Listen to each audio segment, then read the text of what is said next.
Broadcasting from the Black Licorice Studios in London, Ontario, Canada. Welcome. I'm Kevin Bolmer. This is Journeys with the No Schedule Man. We are here to celebrate and share the journeys of heart-centered entrepreneurs who are making that journey to find their real success. And we talk about their triumphs, their challenges, their ups, their downs, what they've learned through the whole process, and how they are continuing to evolve, hoping that that shared example will be of help to you as well. Today, I'm just thrilled to introduce you to somebody that I consider more of a brother than a friend.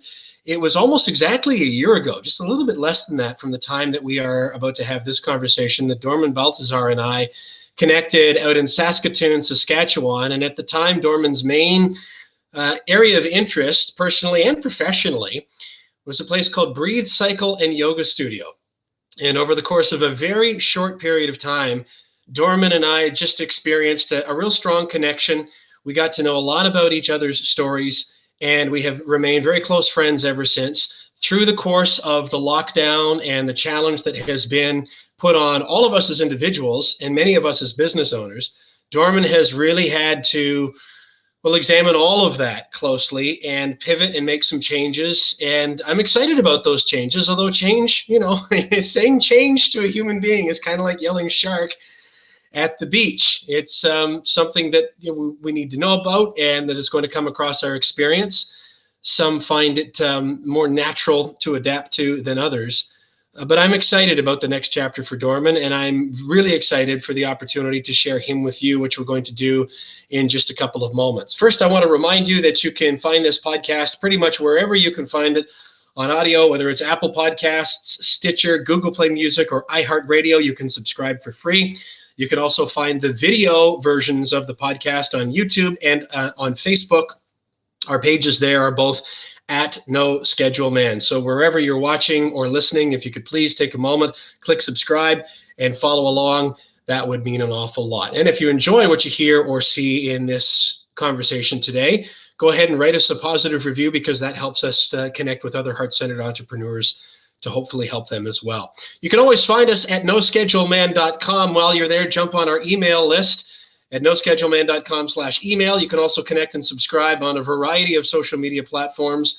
As you can see, if you're watching the video on the screen, I'm pretty easy to find if you have an internet connection and you can remember the phrase No Schedule Man. The latest foray here is TikTok, and that's actually started to grow quite nicely over the last couple of weeks from the time that I'm recording this. It's been interesting, I feel, to go into that ecosystem, talking about personal growth and emotional intelligence and mindset, and a little bit about marketing, not so much, but in an ecosystem, a social ecosystem that's really a lot about trends and dancing and humor, which is actually kind of refreshing and fun. But there are a lot of people on TikTok as well that are really trying to help each other out with really valuable information. And so I'm doing my best. So come have a look, connect with me there, and let me know what you think. You can also find us at Facebook, Instagram, and YouTube at No Schedule Man. A quick thank you to Diamond and Gold Treasures for their support of the podcast. You can learn more at diamondsgold.com. Mo Mondays London is the inspirational event series that I host here in London, Ontario, Canada, or at least that I did before Cobus locked us out of London Music Club, but we'll be back.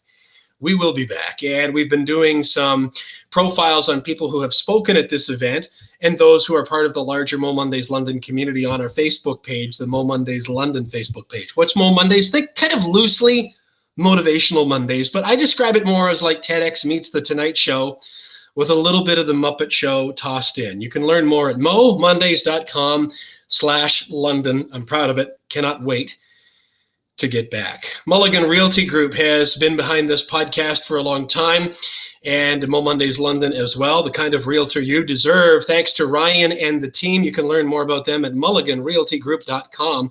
Brett and the team at Provincial Glass and Mirror have been busy in the challenging months of this COVID lockdown time. They have been extending on top of the work that they usually do as a professional full-service glass company here in southwestern Ontario to put up some of these partitions to keep our workers and retail environments and customers safe.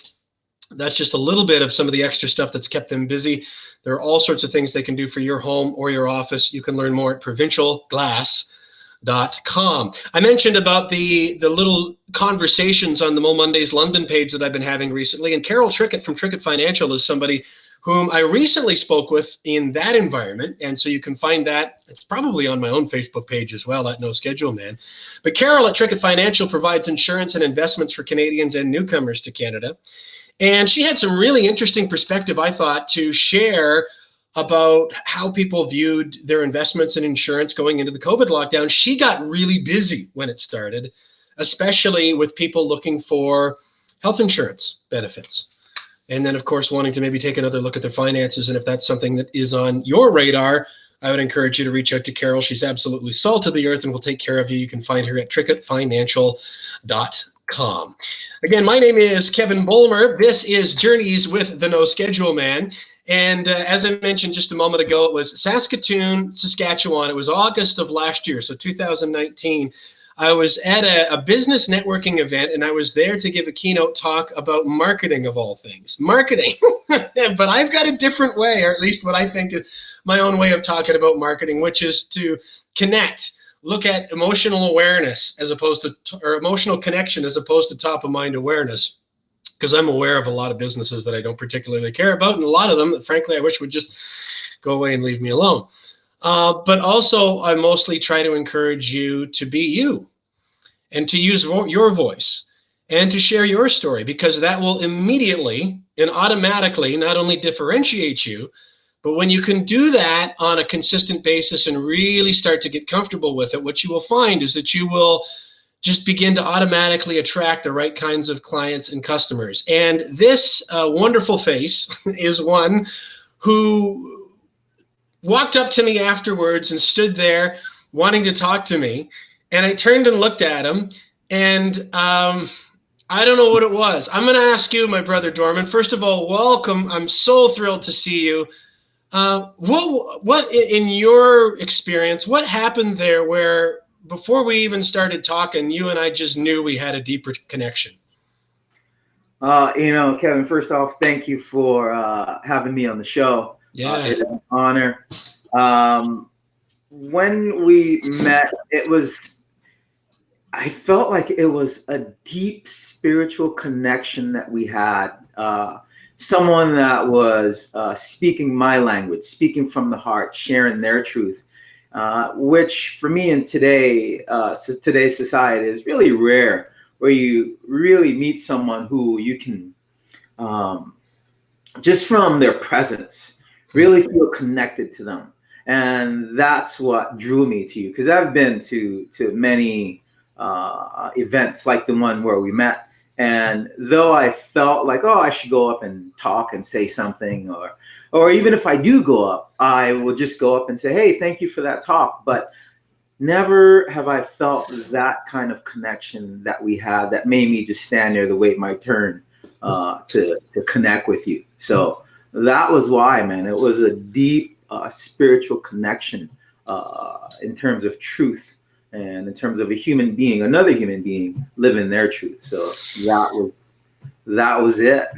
It's so kind of you to say and share those things. That's how I felt too. And I remember vividly, I remember not just the pictures of that particular event and that evening, but the feelings around it as well. And how there were a few people that wanted to talk. There usually are at an event like that, which is part of why I love doing them so much.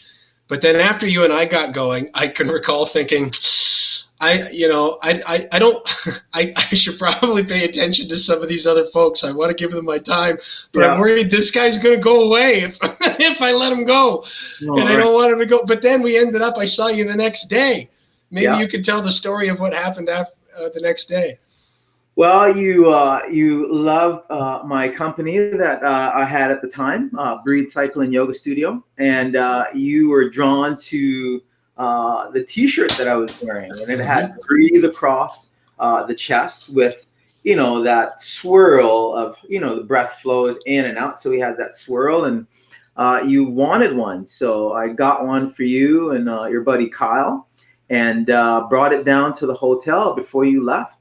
And again, it was like just picking up with my brother from another mother the following day, as if it was just so awesome, man, just the connection. And, I think with this COVID pandemic that we're going through, like a lot of people will miss out on that connection, that connection of spirit, of a kindred spirit. So I'm grateful for that. I want to show you something that I didn't even think to dig up until now. Can you see this? Oh, yes. Yeah, look good on you, bro. I just did a couple clicks while you were sharing that story, because this shirt does not look like this anymore. Yeah. I've worn it and washed it so many times that you can no longer see the breathe on the front of it. So here, I'll It's see. weathered material. Yeah, right. And material again. so that's the shirt that Dorman's talking about. And that photo that's on the screen now was taken at Mo Mondays London, which I was talking about in the introduction, which is the inspirational event series that I host. So Dorman, the very next event that we had after I met you, I wore that shirt on stage. And now I'm especially glad that I did, because I had it when I was still almost brand new, and I've got some great photos. But that's part of I think this speaks to part of what's made this time so challenging for humanity, is those of us who are sensitive to energy, and I think that we all are, just some of it are more aware of it than others, perhaps. There is a depth of experience there that I haven't yet figured out a way how to replicate without being in the same space as someone else, and a kind of spark, an aliveness, an appreciation of really being on that leading edge of life in moments like what we described at the beginning of this conversation, when you come across someone that's new to your experience, that can open your eye, that can help you understand their story, that can help you see yourself and themselves and others in a different way. I find that incredibly stimulating, and I find I really, really miss that from the perspective of somebody who is used to being with people and helping them with yoga and with cycling and with wellness and with meditation become their higher selves. What's it been like for you to be completely removed from sharing physical space and close energetic space with other people? For me, it has truly been a blessing, because this time has allowed me to not only reconnect with my wife, but my children, reconnect with this body, myself.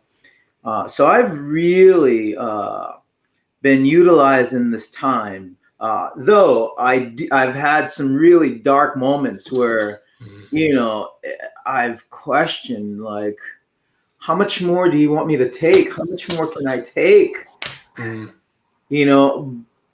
But I look at my children and I think about my purpose and what I'm committed to doing in my life, which is to be in service of humanity, and to uplift each of us to a higher state of consciousness.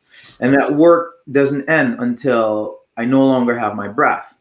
So those moments of realization have really allowed me to get it all into perspective and get over myself, get over my ego, and get back to the business of not only my daily practice, but also, what is my purpose in life? Why am I here? Why do I have this gift of connecting with people, and this awareness of the energies around me?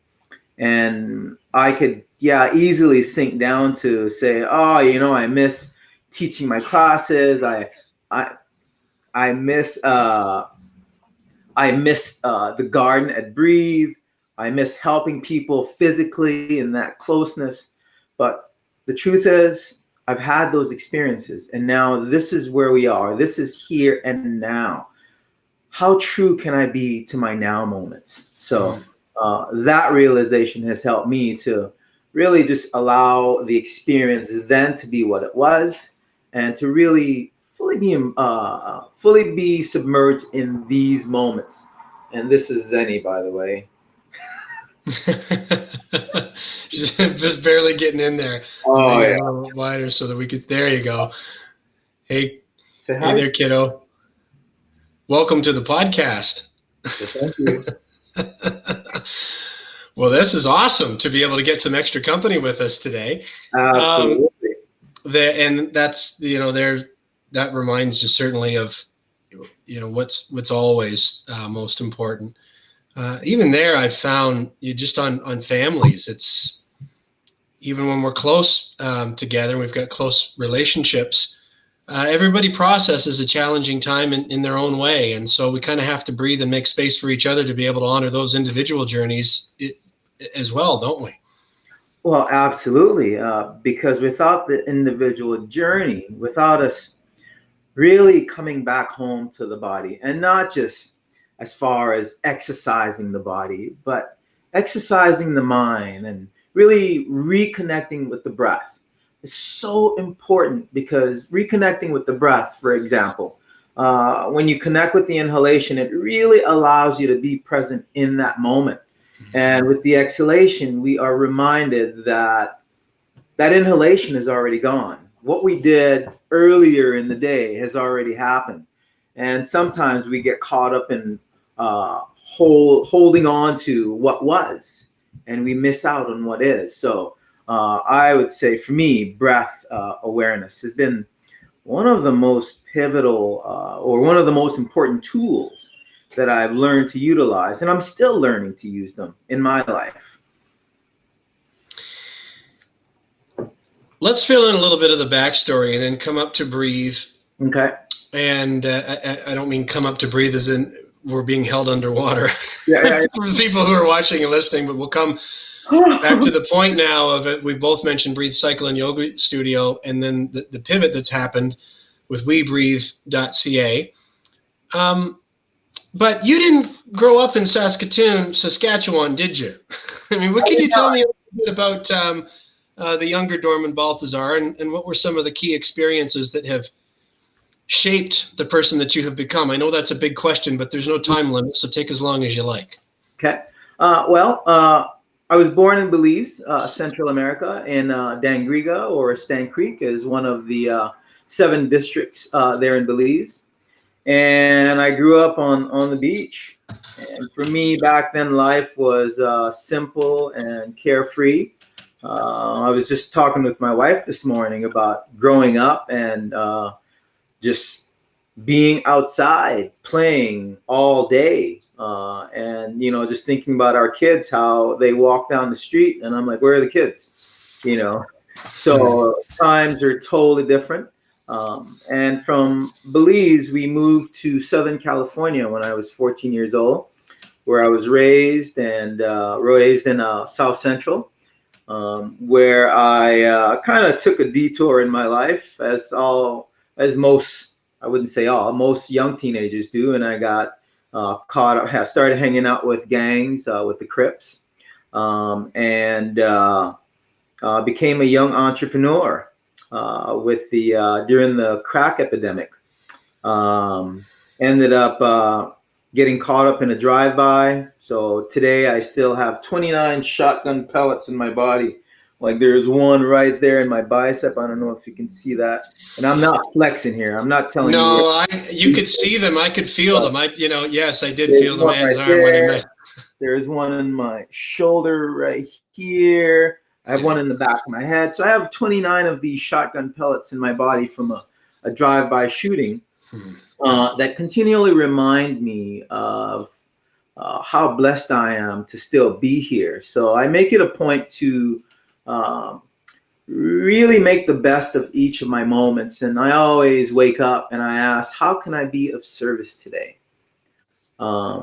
So from moving from California, just fast forward, not moving from California. I started years later. I started racing road bikes and mountain bikes. I've always wanted to race bikes, and I ended up meeting a friend who was a rep for an Italian bike called Elan, and cycling shoes called Duegi. So I started repping these bicycle frames and these shoes, and that got me into cycling. And I ended up joining or being invited to join the Encino cyclery team in California, and also Outer Circle Racing mountain bikes. With those teams, I ended up practicing yoga and meditation. I got introduced to that through my then cycling coach and mentor, Steve Ilk, who is the creator and founder of Wholistic Fitness.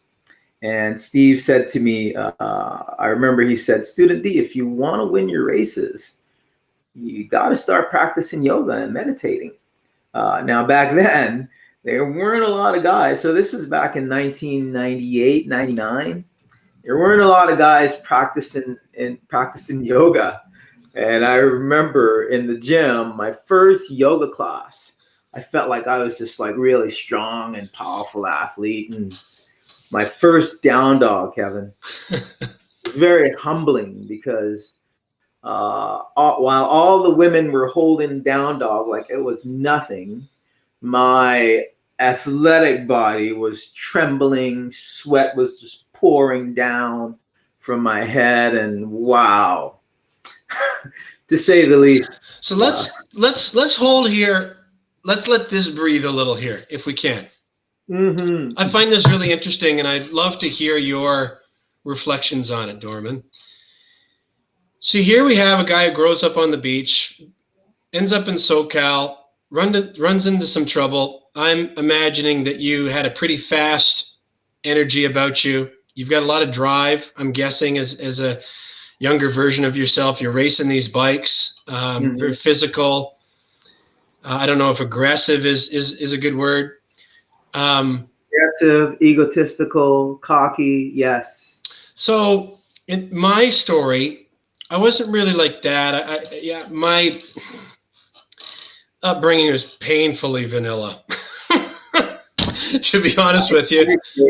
But I was always very rigid, I guess, in terms of my thinking of the way things were supposed to be, what was right, what was not, and what were the things you were supposed to do. And I remember, because you mentioned 98, 99, back in the 90s when the Chicago Bulls were at their peak and Michael Jordan was so much the talk, and there was a lot of talk that I thought I became aware of mental toughness. Remember that phrase, mental toughness, being kind of drilled into my experience. I remember reading a book about it, and my takeaway from it was that you just should be able to grind. You should just be able to keep pushing through anything, that you had to be tougher than whatever you were opposing. And that turned out to be very destructive for me. And if you had told that guy to get into down dog or to sit quietly and just focus on his breath, he would have laughed at you and probably teased you. But that guy fell apart. Everything in his life fell apart. Marriage, health, physical and mental. Addiction to, well, I guess too much alcohol anyway. Business collapse.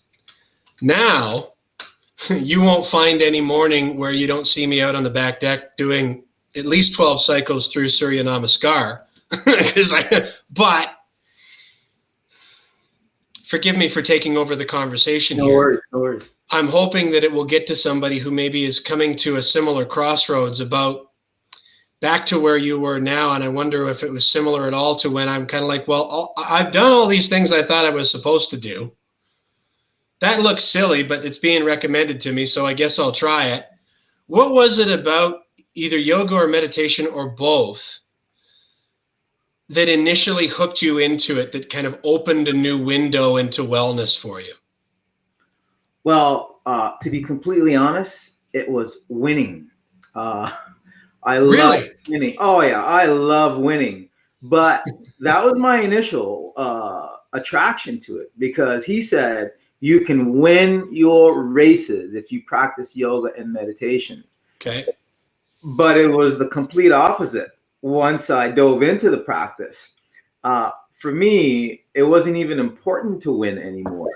it was more important for me. I remember one race when I was lapping, coming through the spectators for another lap, and this man's wife said to him, "Come on, honey, you can catch him, you can catch him." And I'm like, he's not having enough fun like I am, so I doubt if he's gonna catch me. So it became more about having fun, and as more about fun, having fun than really competing. And I realized that the more fun I had, the more inspiring I was on the trail to other racers, the better I felt, and it really kept my energy up, as opposed to the times before I started practicing yoga and meditating, where it was more like, out of my way, passing on your left, what are you doing? Get out of the way, all that aggression. It never failed. I would have a mechanical or something would happen that either I wouldn't finish the race or I wouldn't finish how I wanted to finish. So winning attracted me to it, but soon it was more humbling, and it became more about, how am I showing up in the world? How am I treating myself and others? And for me, to this day, the practice has really allowed me to take a really honest look at myself. Like my son and I, for instance, like we used to butt heads big time. I mean, we still do sometimes, but today I am quick to say, Bud, like if I talk to him in a certain way and I have to leave, I will call him and say, hey, Bud, the way I spoke to you this morning, that is not the dad that I want to be, and I apologize. Which is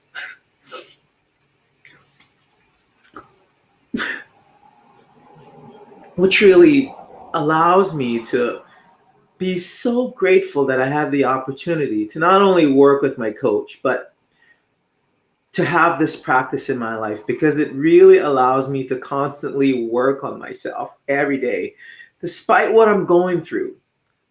I know that with each inhalation, I have another moment, and I have the choice to be the man or the human being that I know that I am. So, yeah. Just yesterday, from the time we're recording this, my 14-year-old, he spent the whole weekend with me. This is a Monday we're recording this. And he spent about 5 hours each day out in the 35 Celsius degree heat with me, clearing out the garage and renovating whatever else. Saturday, I was aligned. I was feeling great. And Sunday, had something on my mind. I was edgy and I knew it. And I apologized to him several times. And we took him back to his mother's at the end of the day. And I remember sending him an Instagram message. He's 14 now, going on, it seems like 29. And just said, hey, Bud, like, I just want to tell you how grateful I am for your help and how proud I am of what we did and how awesome that was. I also want to thank you for your patience with me. That there's a mindfulness there that I think that the mental toughness, aggression, just drive through it, and then it's all about winning. When we project our experiences onto each other and don't even know that we're doing it. And I was never aware of that before. It's part of what cost me my marriage, Dorman. It sounds like that light's gone on for you, and you're really enjoying not just the ability to recognize and breathe through that, but you're just thrilled about the awareness of it. That it's something to work on. Yeah, so thrilled, man, because it really, as human beings, we have what no other species in life has, which is choices. We get to choose to be who we don't want to be, or we get to choose who we want to be. Now, make no mistake, it's easier to be who you don't want to be because you don't have to do any work. Mm-hmm. But to be who you want to be and who you inspire to become, holy smack, man, it is work. And it's not easy work because you're constantly checking yourself, not anyone else. You're evaluating yourself and, your decisions, your choices, again, how you show up, how you talk to yourself, how you talk to others. So it's a daily practice. Talk about the daily grind. You were talking about Sorry, I didn't mean to interrupt you. Yeah, no worries. Being a conscious human being is the daily grind. And when you're being really true to yourself, you're kind of running without a map. Right? And Oh, this is part of what I bring into those marketing talks. One of my favorite things to say is you can't find your treasure following someone else's map. Now, there are wizards along the side of the road and others with shared experience that can certainly help us. But as they say, words don't teach. Life experience does. You got to go out there and get your hands dirty. And so, you know, you're going to have some adventures along the way.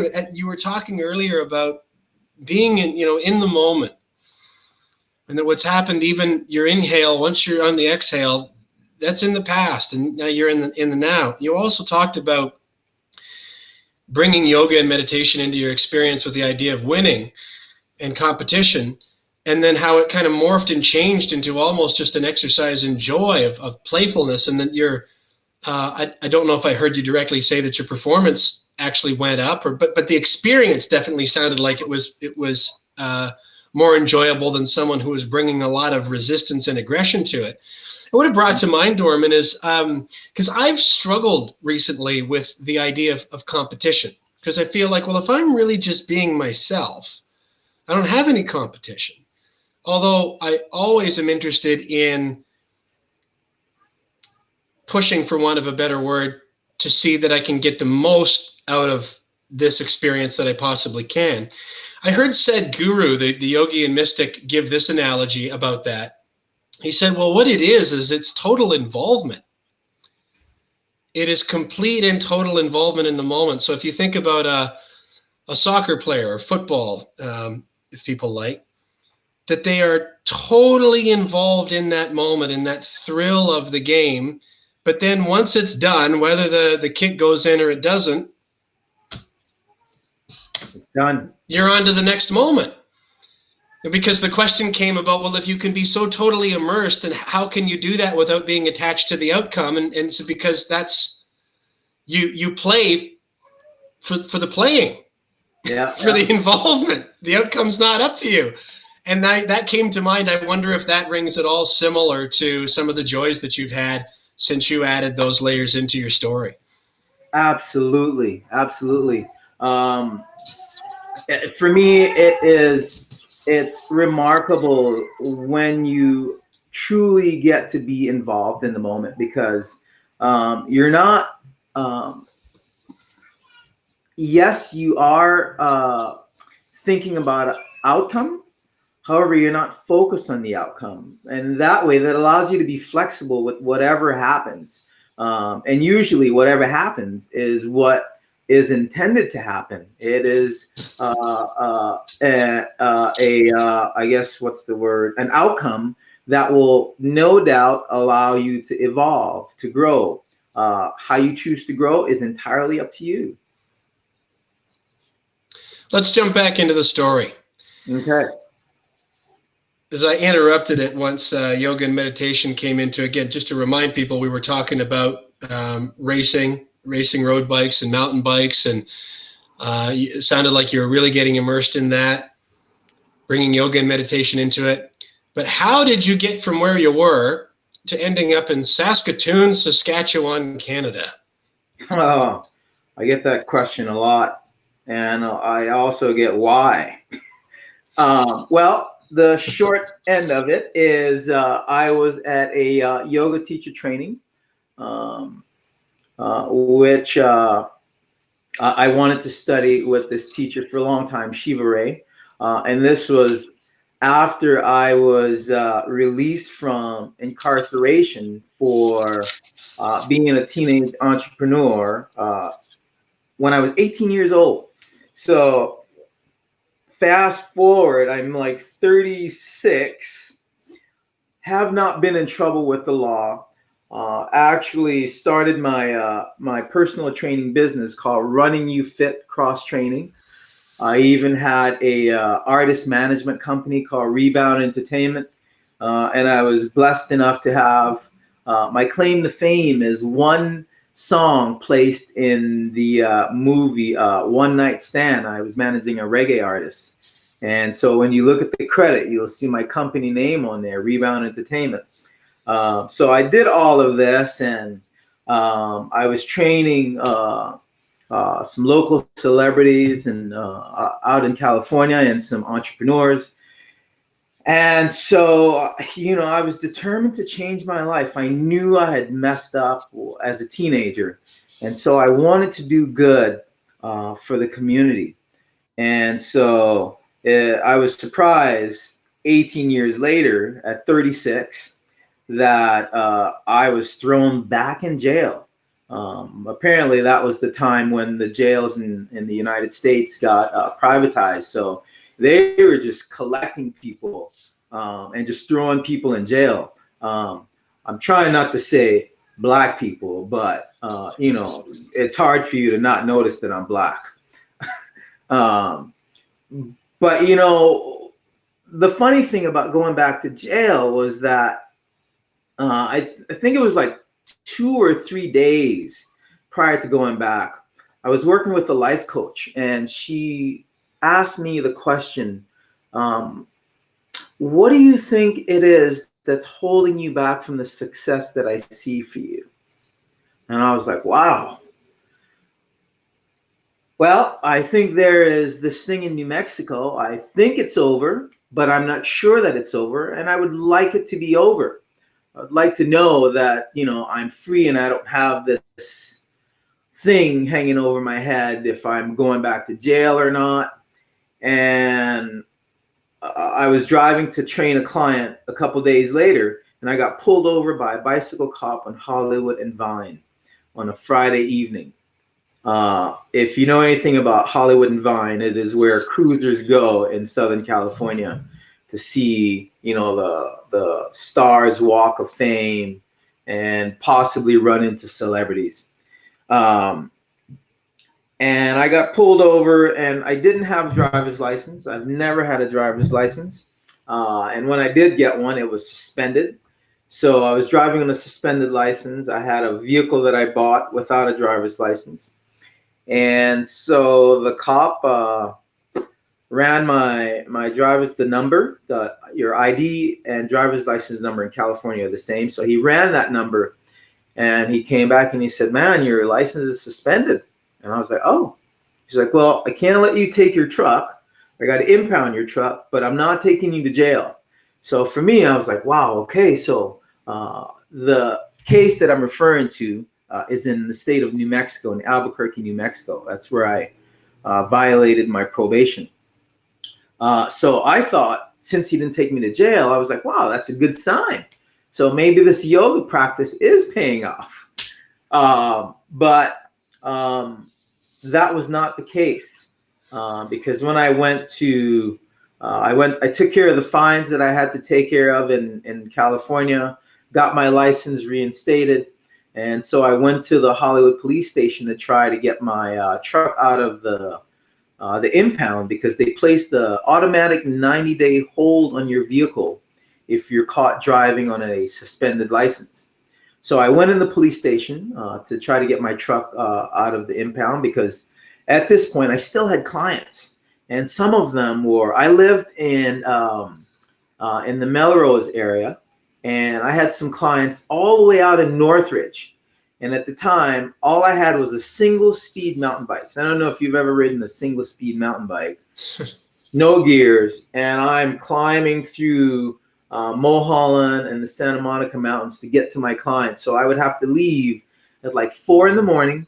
to get to my client at 7 a.m. And this is not like a slouchy ride. This was like race mode ride to get to my client in time, dry off the sweat, because I'd be drenched in sweat, and then be presentable to train my clients. And I remember one day climbing across Mulholland, Topanga Canyon, saying to myself, fuck, Dorman, can I curse on this show? Mm-hmm. Look at what you're doing to yourself, or look at what you've done to yourself, So I was ready to get my truck out of the impound. I did not cancel on my clients. I was a trainer, I was an athlete, so I rode my bike to train all of my clients. So I went to the police station, And the cop said, when that took my information, said, "Oh, I'll be right back." Before he came back, 3 or 4 other officers came and pretended as if though they were going to leave. And it just did not feel right to me. Something felt like it was up. And then the officer came who took my information. And as I was about to ask, "What's going on?" those other officers that pretended like they were leaving just swarmed on me. Dude, you would have thought that I was some kind of mass murderer or something, the way they swarmed on me. Keep in mind, this is for a probation violation, for not completing my probation 18 years earlier in the state of New Mexico. So I hadn't committed any new offenses. I hadn't violated, or I hadn't done anything, but I'd done everything to change my life. So It had been almost 20 years, huh? Almost 20 years later. So they handcuffed me in the back, didn't tell me why I was being detained. And it may have been shorter, but it felt like 2 hours before they even allowed me to make a phone call, to call my clients or call anyone to let them know what was happening. And that was when they told me that I was a fugitive from the state of New Mexico. So I got extradited to New Mexico a couple days later. But while I was in the LA County Jail, I now had this tool with me of meditation, or these tools of meditation and yoga. And I was determined to utilize these tools in my life, at least while I was here in this predicament. And to my surprise, inmates were coming to me saying, "Hey, was that yoga shit you were doing, bro? Does it really work? Will that really help us? Can you teach us?" And so I taught yoga to these inmates that otherwise would not have access to yoga. And I feel like this was at a time when yoga wasn't even being shared with inmates yet. So for me, my yoga couldn't be inhale and exhale. I had to make it into a workout, and into a real workout, because I felt with holistic fitness, for me, yoga was a part of my strength training. So I had the wherewithal and the know-how to make it into a workout. And so I would have them hold the bottom of a push-up for 10 to 15 cycles of breath. And to see these muscle-bound guys just caving in, or comment about, "Holy frick, this is a lot harder than I thought it was." Mm-hmm.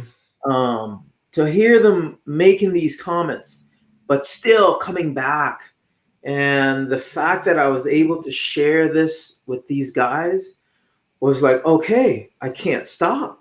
So every facility that I was held in, I taught yoga and meditation until the day I was released. And it really allowed me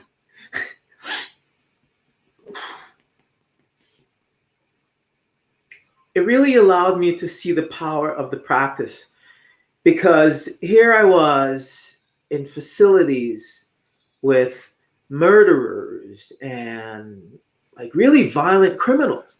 And I remember one event while I was still in California, in the California jail system, when I was on the crew that fed the inmates. We would go and give the inmates food and serve them their food. And this one guy was asking me for an extra tray, and I'm like, "Dude, I can't, man. The CO is right there." And he's like, "You scary motherfucker. He can't see. Just give it to me." And I was like, "Dude, I can't, man." He's like, "You punk ass. I'm going to catch you when we go to court, and I'm going to fuck you up." Sure enough, Kevin, that guy and we got on the same bus and got put in the same holding cell. Now in California, a holding cell, holy, really small, and you're jam packed with over 100 inmates in a room that is normally only designed for about 50. So we got put in the room, and this guy came, and he's like, "Motherfucker, told you I was gonna catch your punk ass." And the other guys were like, "Fuck him up, fuck him up." And this guy was like, I was ready to hold my ground. And he said to me, he's like, "I should fuck you up, but you don't look like one of those motherfuckers that need to get fucked up." And turned around and walked away. And to the guys that were yelling, "Fuck him up," he was like, "Shut the fuck up." And my heart was like, oh, wow. Thank you, God. And that guy and I became really good friends, and we would swap poetry from my time in that facility.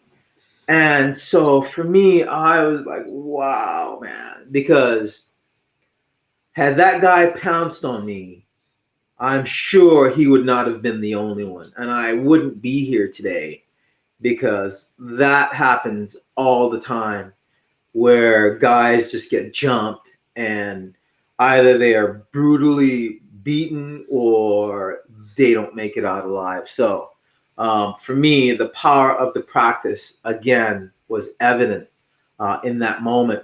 So I had to just keep going on and stay true to myself, despite the environment that I was in. And facilities, guys thought that I was some kind of martial arts guru, so no one messed with me. Like, I would hear guys making comments like, "Leave him alone. He's practicing. He's some kind of crazy martial arts guy." And so I got a lot of respect everywhere that I went, and not a fearful respect, but just respect, I feel, for me being true to who I was and the man that I'd become. There's a difference between gentleness and meekness, isn't there? I don't know if meekness is the best word, but it's what comes to mind. That because when I met you, there was just there's a strong, powerful. There's maybe a good word too. Is you can be gentle and powerful at the same time. But being gentle and calm, there's a lot of power in calm too, isn't there? A lot of power in calm. Doesn't necessarily make you meek.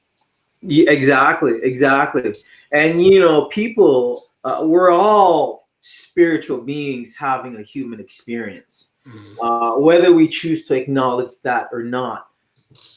But at some point, spirit always kicks in to either let us know who we can intimidate, or who we are drawn to, or who we can embrace and hug, or who to stay away from.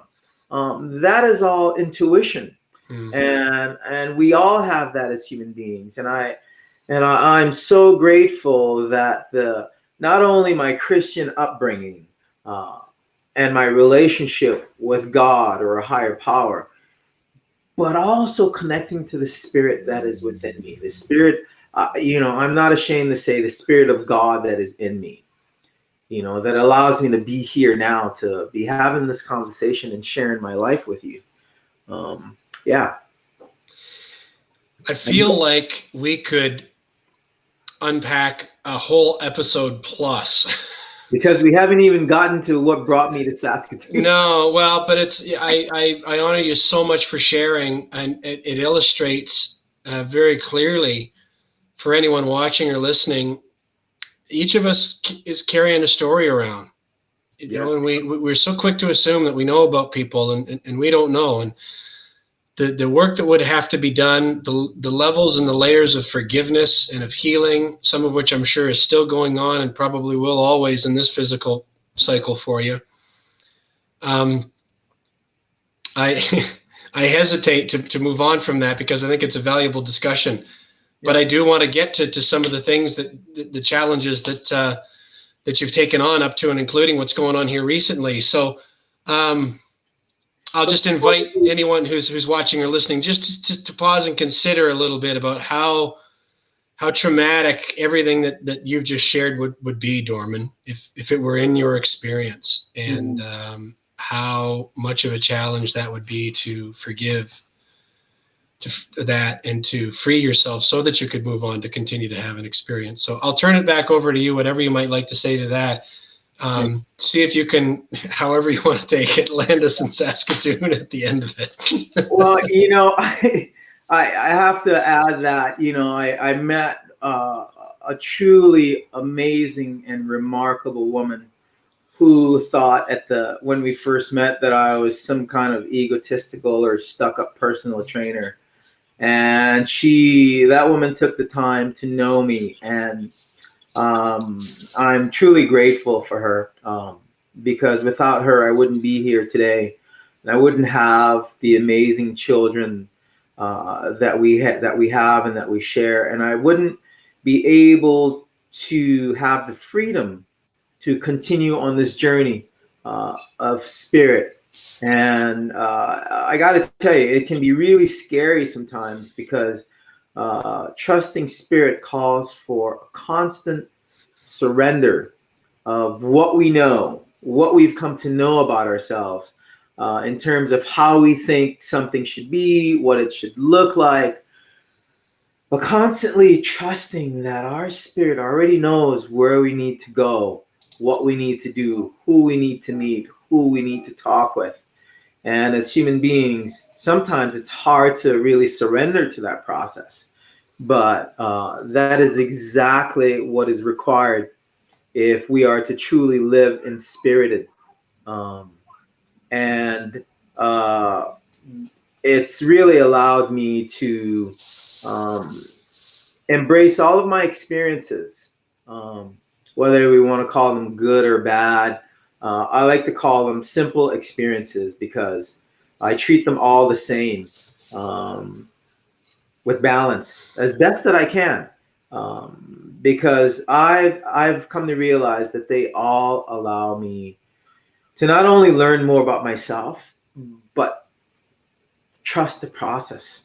And I just need to continue to do in the work, meditation, taking care of my body with exercise and good nutrition.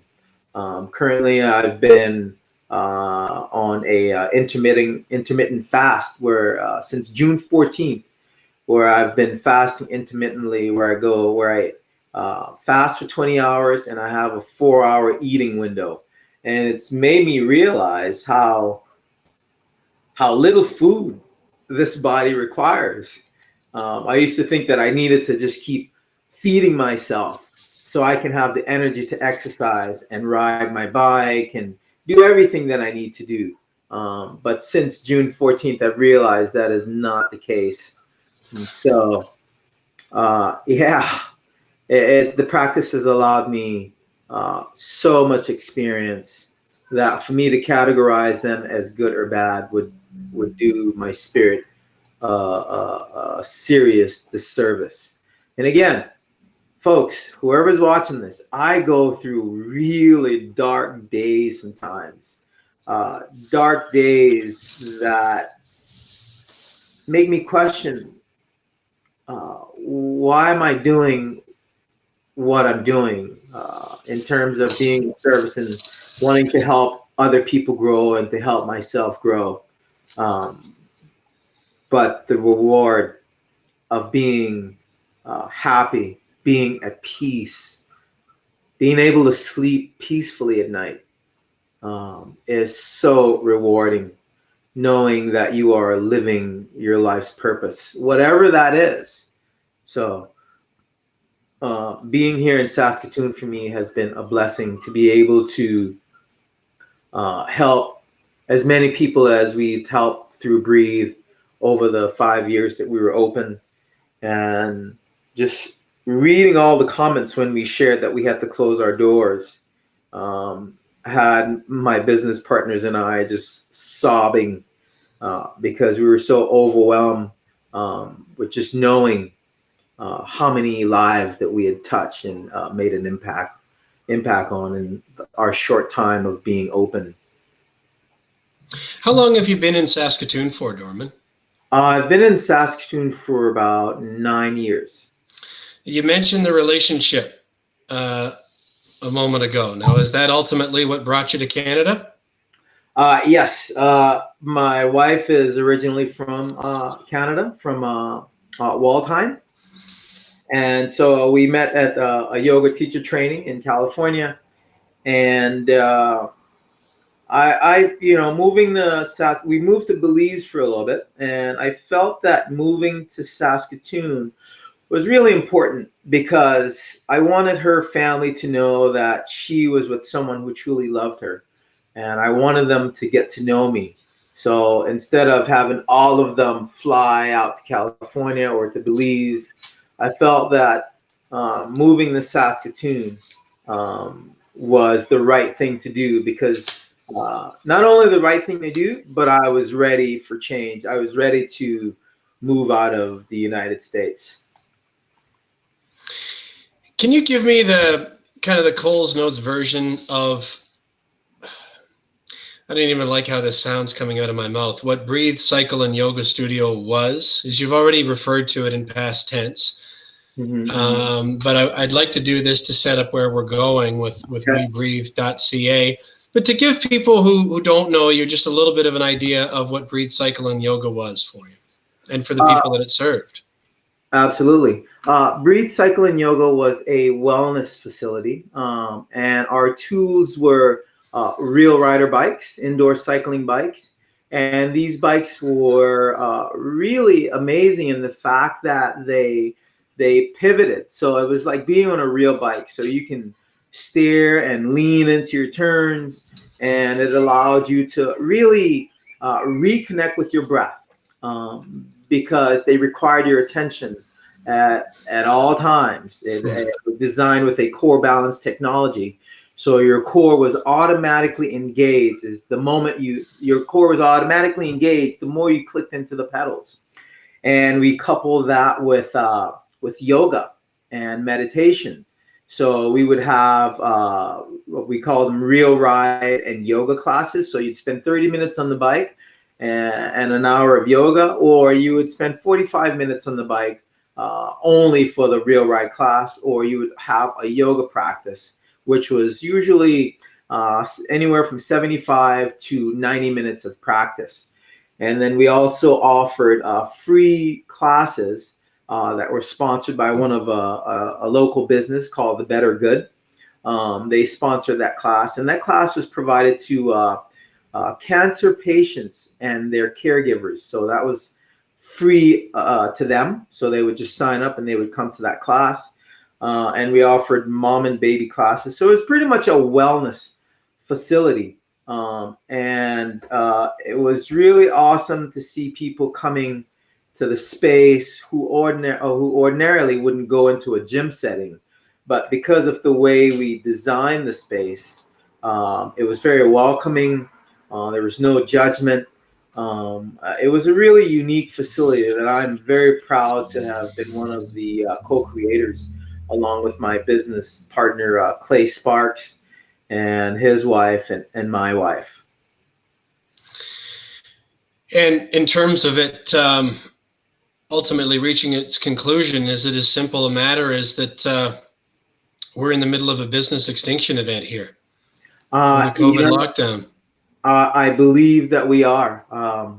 And, the restrictions placed on a small business or local entrepreneurs like myself who don't qualify for any of the funding that the government provided made it really hard for us to continue to shell out money out of our pocket to keep the doors open and to operate under the strict guidelines that the government placed on us because of the pandemic. So it was a hard decision to make, but one that we are very proud of.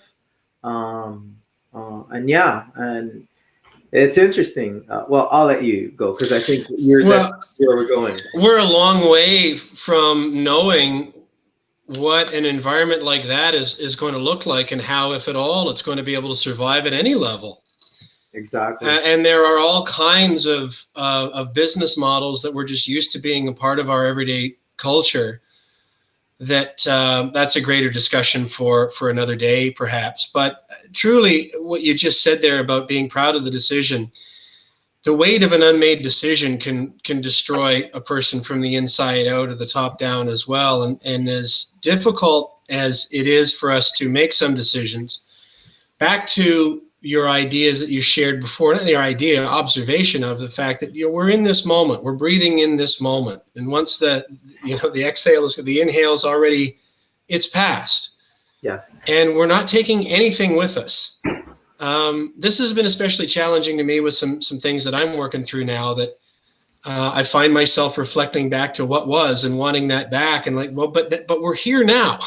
However we got here and whatever you didn't ask for, this is where we are. And so the first thing I saw from you is a journey within. You already talked a little bit about poetry and that other person that at first you were worried was going to jump you and bring a bunch of goons with him, that you later ended up sharing poetry with him. So I'm going to ask you about the journey within.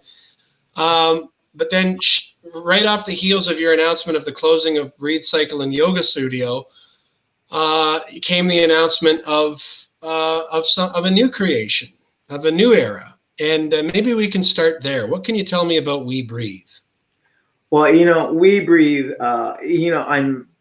We Breathe is one of those moments where we as human beings get to listen to our spirit, because before we were forced to close our doors, and before the epidemic came, in one of my meditations, Spirit says, hey, go online. Create an online offering for students who can't always come to the studio. So we went into production with our social media company, Elite Marketing Management. And we started creating these videos, these yoga classes and these meditation classes and exercise classes. We have these 7-minute workouts that you can do before you go to work. And we created really short workouts because people are always complaining about, I don't have enough time, which is in today's society a reality. A lot of people don't have 30 minutes or an hour to do a workout, even though they want to work out in the morning. So we created these 7-minute workouts, 30 seconds of work with 10 seconds of rest. And I was pretty excited about that. And then when COVID hit, I was even more grateful that I had listened to my intuition, and that I had a business partner who was completely on board with making that happen. So We Breathe was formed, and it was perfect. And we had the classes already set up. So it was a perfect pivot for us from closing our doors to say, but wait, there's more. No. But, we have We Breathe already set up and ready for you if you would like to continue your journey. And again, another proud moment of my life, that I listened to my intuitive guidance and the spirit within to go ahead with that. And we had it ready with our announcement.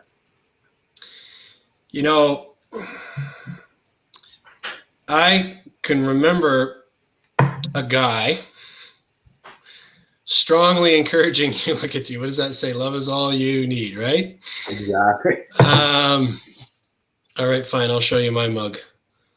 Let's go Heat. Oh, yeah. That's another story. It goes back a lot farther than you think. Anyway, a little warm water with honey in there for the afternoon. I'm remembering a guy who was really excited to meet you in Saskatoon just not quite a year ago from this chat, who moments after meeting you encouraged you to show more of you. And so when I saw that you were putting yourself out more in this We Breathe, regardless of the difficulty of the circumstances, my thinking was, maybe this is the universe's way of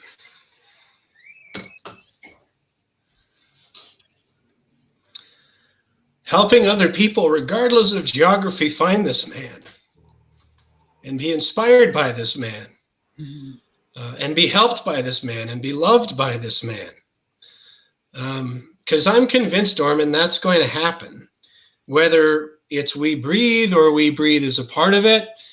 And it's been my, and I'm just seeing things, of course, as anyone does, through their own lens, their own filter, their own perspective. But am I crazy, or are you sharing more? It almost seems like, and even before the pandemic hit, I felt like I was seeing more of you, like you're stepping more forward into yourself to share yourself, or am I seeing things?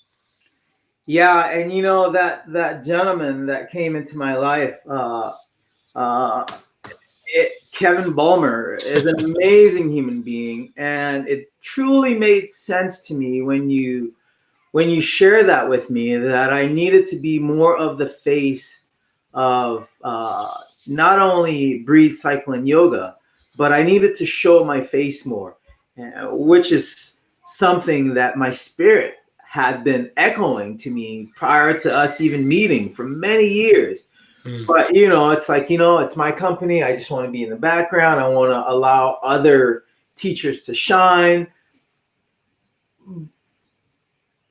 But, what spirit, and I'm pausing because I just want to be sure that it's my spirit that's speaking through me at this moment, and not just Dorman spewing out words. Because it's really important that I acknowledge the spirit that is in me, that has really allowed me to be here now. And I keep talking about being here now because, we've already started this conversation, and here we are. And this spirit has brought me here to this moment with these emotions that are welling up. Because we have forgotten who we are. We've minimized our existence to this body that will no doubt be strong, become weak. We were born, and now here we are, older, wiser, wherever we are. And one day we will die. And, I just want my spirit to continue to lead me and allow whatever is meant for me to share with the world and continue to share with the world to emerge from this being that we know as Dorman Baltazar. And I have given my life over in service to this spirit. And again, it is not an easy life living in spirited, because sometimes my wife asks me, like, hey, what's the plan? I don't know what the plan is. I do know that I get to show up each day in truth, and I'm learning each day more about what it is I'm supposed to do. And when I listen to my spirit and I honor that it's what's guiding me and what has brought me here, then things like breathe, cycle, and yoga show up. Then I get to meet people like you. We Breathe is born, and what I share on We Breathe gets to be shared with not only the people in Saskatoon or the people that I know, but now with the entire world. So I'm truly humbled by the fact that I'm able to surrender and trust the spirit that is in me, that is in all of us, but continues to guide me. I can only speak for me at this point, and really allows me to live in humility, but still be firm in the power of the man that I've become and the spirit that lives in me. The No Schedule Man says no plan is all part of the plan. And what more evidence do you need than this recent pandemic that people's so-called plans are illusions at best? Absolutely. What is real is this moment right now, and everything else is just a story that you've made up in your mind to try to comfort you. But it's still scary. I understand. Throwing the road out in front of you as you run. Everybody's doing that. We just we feel like if we've got a job and a plan and whatever else, that it's more comfortable. But things can change within the course of a breath. Dorman, how can people stay in touch with you and take part in We Breathe? They can subscribe to We Breathe at webreathe.ca. Or you can connect with me on my Facebook page or my Instagram page. Ask me any question that you like. My life is an open book. And chances are, if you're looking for a spirit to talk to you, set your intention before you reach out to me. And I can almost guarantee you that is exactly what will happen. But you have to set the intention, whether you want to talk to Dorman or do you want to talk to the spirit that's in that is flowing, that is residing in this body that you know is Dorman. Hopefully that's not too far out there, but that is how I live my life. And yeah, so webreathe.ca. It's $11.11 per month or $99 for the year, and you get access to unlimited classes, and classes are always being added on that platform. It sounds terrific. I'm excited to see where it goes. I encourage everyone watching or listening to go and have a look, and certainly to take part. It's a lucky person that gets to connect with you, Dorman. Thank you so much. I love you, my brother. This has been wonderful to have a chat. Let's do this again sometime, because we've got lots more that we can be discussing. Absolutely. Thank you again, Kevin, for having me on the show. It is an honor. And yes, let's do it again. Keep being awesome, brother. Keep doing what you're doing. No schedule, man. The journey is unknown. You just got to trust and believe that you are on the right path. No plan is all part of the plan. Let's just keep riding the wave, my brother. Thanks again. Absolutely. Thank you, brother. That is Dorman Baltazar. Again, you can connect with him at webreathe.ca. I will put the links to his social media channels in the blog post and the show notes for this episode, which you'll be able to find at noscheduleman.com, or you can also go directly to noschedulemanpodcast.com. This will be episode 110. Also, I just wanted to mention that if you go to Amazon, look for The Journey Within, a book of poetry, Kindle edition. You can find that, a book of poetry from Dorman. And you'll find it on Amazon. It's called The Journey Within. I will make sure that I link to that as well. Thanks for listening. Thanks for watching. Take a moment and click subscribe wherever you are. If audio is your thing, you'll find us on Apple Podcasts, Stitcher, Google Play Music, iHeartRadio. If you prefer the video feed, you'll find that on both YouTube and Facebook. The handle is No Schedule Man, pretty much wherever you look. Here, see? I would love for you to get connected with me as well as Dorman. You can always message me through one of these platforms, and I can put you in touch with Dorman as well. Jump on our email list, noscheduleman.com/email, or connect with us at Facebook, Instagram, TikTok, or YouTube. At No Schedule Man is the place to find us on all of those platforms. On behalf of Dorman Baltazar, I'm Kevin Bulmer. I want to thank you so much for watching and listening. This is Journeys with the No Schedule Man. We'll see you next time.